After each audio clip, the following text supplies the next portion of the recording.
Here are the top 5 developments as 5 states are scheduled to enter state assembly elections this month.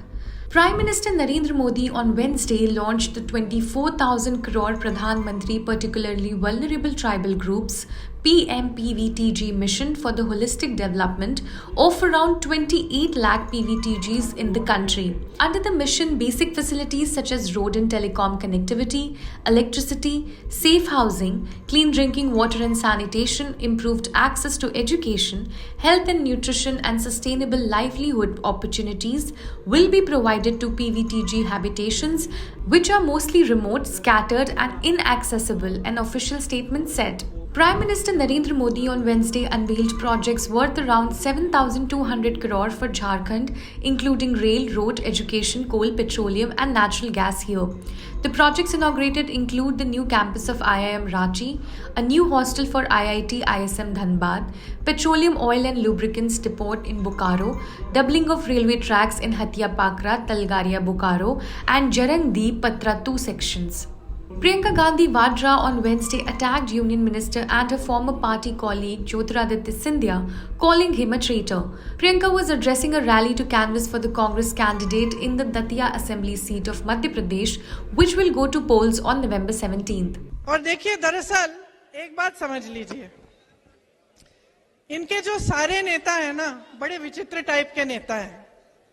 पहले तो हमारे सिंधिया जी, जानते हैं, मैंने उनके साथ यूपी में काम किया। अब क्या है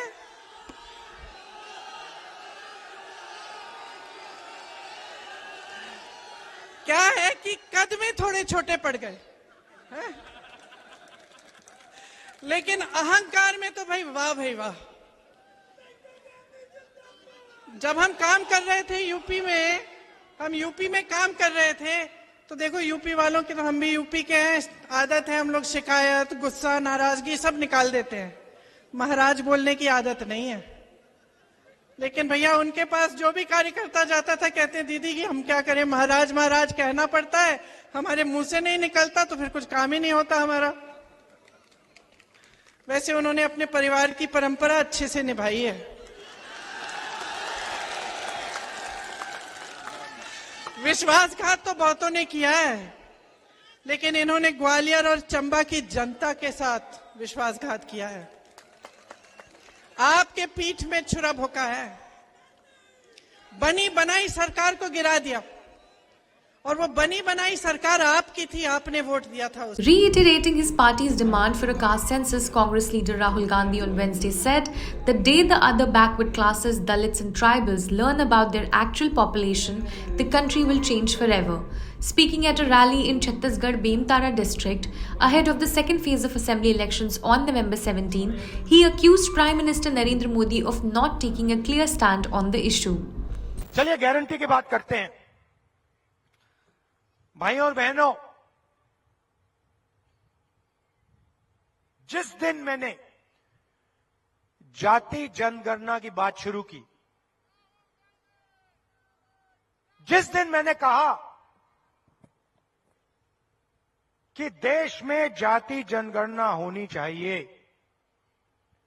देश के ओबीसी वर्ग को पता लगना चाहिए उनकी हिंदुस्तान में कितनी आबादी है और उनकी सरकार में कितनी भागीदारी है, उस दिन से नरेंद्र मोदी जी ने नया भाषण देना शुरू कर दिया।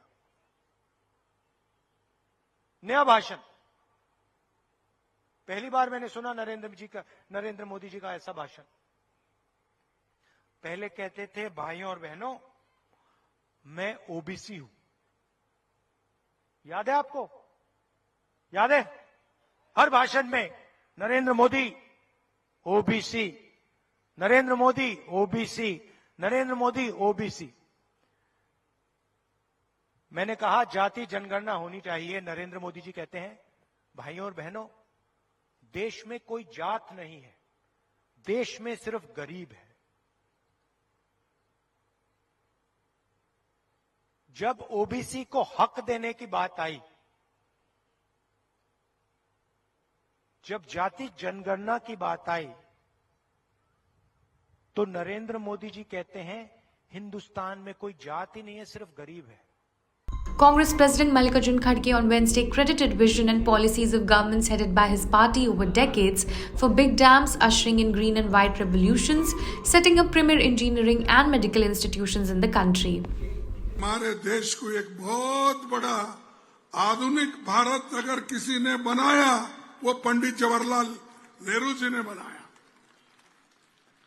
और जैसे कि कांग्रेस सरकार बनेगी, केजी से 12वीं तक बच्चे के लिए फ्री पढ़ाई, विधानसभा स्तर पर राज्य नवोदय स्कूल बनाएंगे, इंग्लिश मीडियम के स्कूल बनाएंगे, सभी परिवार को 25 लाख का मुफ्त इलाज दिया जाएगा और 18 साल में ये यहाँ पर कोई बड़ी फैक्ट्री नहीं आई।